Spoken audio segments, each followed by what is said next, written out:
Assalamualaikum. Halo Sobat Reka Surya semuanya. Salam energi baru terbarukan. Gimana nih hari ini? Semoga tetap sehat ya semuanya ya. Oke, buat teman-teman yang mungkin baru menonton video kami ya, channel Reka Surya ini akan memberikan konten-konten yang menarik tentang berbagai produk-produk energi baru terbarukan seperti pembangkit listrik tenaga surya, angin, dan lain-lain ya. Jadi buat kamu-kamu yang tertarik memang di bidang energi baru terbarukan, energi hijau, energi bersih untuk keselamatan lingkungan kita, keselamatan bumi kita, maka jangan lupa ya subscribe ya, karena kami akan menghadirkan konten-konten menarik ke depannya. Oke? Pada video kali ini saya akan coba membahas tentang 3 sistem pembangkit listrik tenaga surya yang banyak diaplikasikan untuk aplikasi baik di perkotaan ataupun di daerah-daerah yang terpencil ya.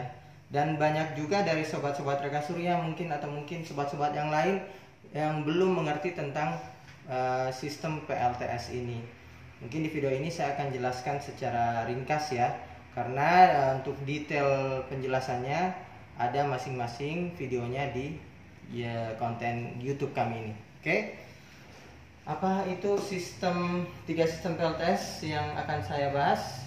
Yang pertama adalah sistem PLTS on grid. Kemudian yang kedua adalah sistem PLTS off grid, dan yang ketiga adalah sistem PLTS hybrid ya. Apa sih perbedaan dari ketiga sistem ini? Mungkin kita coba bahas dulu tentang istilahnya ya. PLTS on grid. Nah, kalau PLTS on grid itu PLTS yang on dengan grid. Jadi dia itu harus ada grid atau PLN. Jadi sistem pembangkit listrik tenaga surya ini akan aktif apabila PLN ada. Jadi sifatnya dia akan bekerja bersama-sama atau paralel dengan PLN. Jadi PLTS on grid ya, dia membutuhkan grid, otomatis dia harus ada di perkotaan karena membutuhkan grid atau PLN. Jadi di daerah-daerah yang memang dia terdapat listrik PLN. Kemudian yang kedua adalah PLTS off grid ya. PLTS off grid itu PLTS yang off dari grid. Jadi yang memang tidak terdapat grid atau PLN di sana. Misalnya daerah-daerah terpencil, di daerah kepulauan yang jauh dari PLN. Terus yang ketiga adalah PLTS hybrid. PLTS hybrid ini adalah kombinasi dari PLTS off grid dan on grid. Jadi dia itu bisa berfungsi sebagai PLTS on grid saat gridnya ada, PLN ada, maka dia akan bisa aktif untuk mensuplai listrik dari panel surya. Tapi kalau PLN mati ya, maka dia bisa membackup peralatan-peralatan di rumah tangga. Jadi itu dari secara istilahnya ya. Jadi PLTS on grid itu tetap harus on dengan PLN. Kalau PLTS off grid itu bisa independen, dia tidak perlu PLN. Tapi PLTS hybrid kombinasi di antara keduanya. Oke, itu dari istilahnya ya. Kemudian dari komponennya, komponen penyusunnya ya. Jadi PLTS on grid itu komponen utamanya ada 2, yaitu modul surya atau panel surya, dan yang kedua adalah inverter ya. Jadi modul surya dan inverter. Modul surya itu ya berfungsi untuk menghasilkan listrik dari matahari, listrik gratis dari matahari, kemudian akan dikonversi oleh inverter untuk berubah menjadi arus bolak-balik ya.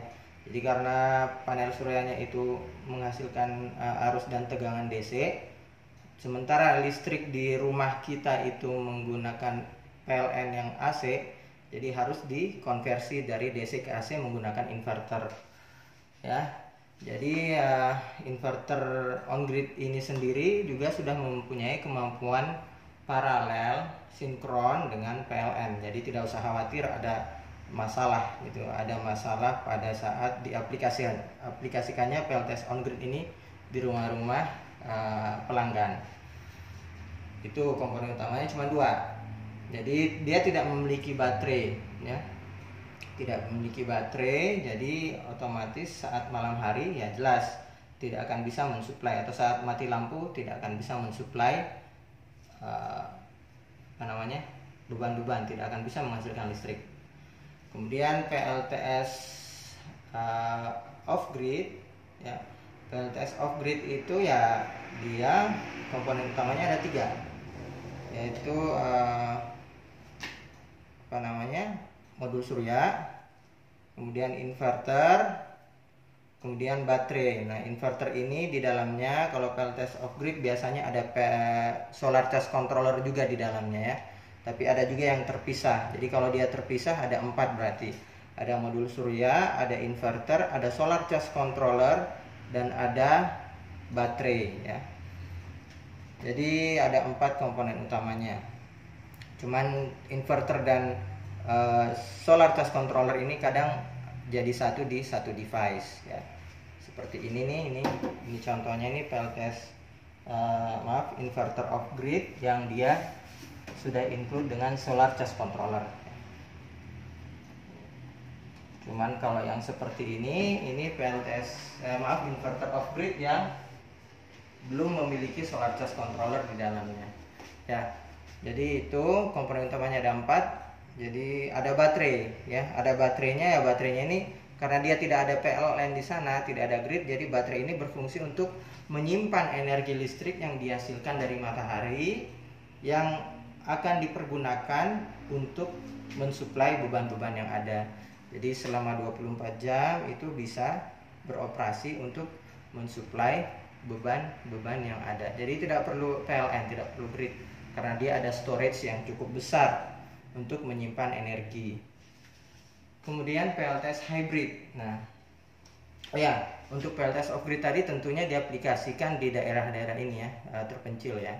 Kemudian PLTS on grid itu PLTS hybrid yang merupakan kombinasi antara PLTS on grid dan off grid. Jadi PLTS ini memiliki 3 juga peralatan utamanya, yaitu modul surya, kemudian inverter hybrid, dan baterai, ya. Baterai. Jadi inverter hybrid ini bisa berfungsi on grid dan off grid. Jadi saat PLN ada, PLN aktif, dia bisa langsung menyalurkan listrik terus ke beban-beban peralatan, dan juga mungkin kalau ada kelebihan listrik dari PLTS bisa juga ekspor ke PLN, ya.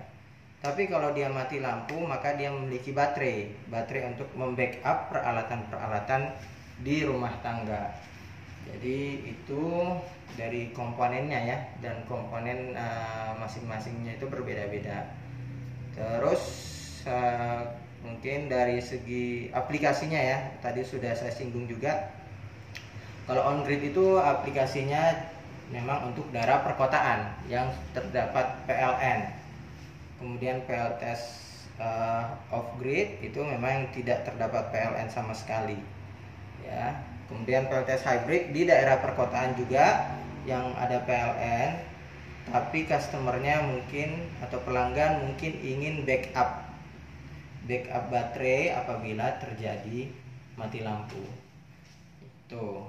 Terus perbedaan keempat mungkin dari investasinya, ya. Dari investasi jelas PLTS on grid itu adalah yang paling murah karena dia tidak memiliki baterai penyimpanan, storage, ya. Tidak memiliki penyimpanan, sehingga ya biaya baterainya nggak ada. Terus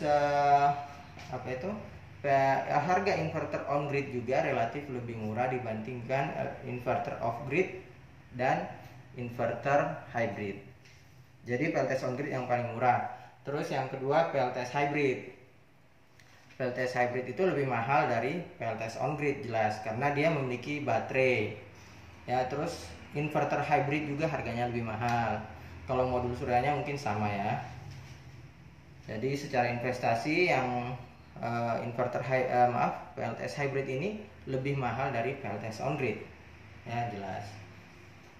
Tapi yang paling mahal adalah kalau dari investasi adalah PLTS off grid, karena pertama dia itu didesain untuk mensuplai beban full dari PLTS. Jadi otomatis panel suryanya lebih banyak, baterainya lebih banyak, dan inverter off grid pun ya harganya lumayan mahal juga ya. Jadi kalau dari segi investasi, yang paling murah itu on grid, kemudian hybrid dan off grid ya. Karena hybrid dan off grid sama-sama memiliki baterai, cuman untuk hybrid itu baterainya terbatas pada peralatan yang ingin disuplai saja, jadi tidak terlalu besar ya. Jadi tidak untuk mensuplai 24 jam. Kalau untuk mensuplai 24 jam ya itu sama aja seperti off grid. Tapi hybrid itu mungkin untuk backup misalnya cuma 4 jam atau misalnya 3 jam gitu. Jadi otomatis baterainya lebih kecil. Oke, itu mungkin dari segi investasi ya. Kemudian dari segi customernya mungkin ya. Kalau PLTS on grid dan hybrid terus terang itu banyak untuk customer residensial pribadi, atau mungkin untuk pabrikan-pabrikan, untuk kantor-kantor yang di daerah perkotaan memang. Tapi kalau untuk PLTS off grid itu mayoritas karena pekerjaannya di luar daerah-daerah terpencil biasanya, kemudian anggarannya cukup besar. Jadi memang PLTS off grid ini saat ini itu kebanyakan adalah proyek-proyek dari pemerintahan gitu. Oke, mungkin demikian dulu penjelasan tentang perbedaan PLTS on grid, hybrid dan off grid. Mudah-mudahan bisa menambah pengetahuan Sobat Reka Surya semua. Jika masih ada yang ingin ditanyakan, silahkan tulis di komen di bawah ya. Dan jika ingin informasi lebih lanjut bisa mengakses website kita rekasurya.com, ahlinya tenaga surya. Oke teman-teman, sampai sini saya cukupkan. Assalamualaikum warahmatullahi wabarakatuh. Dadah.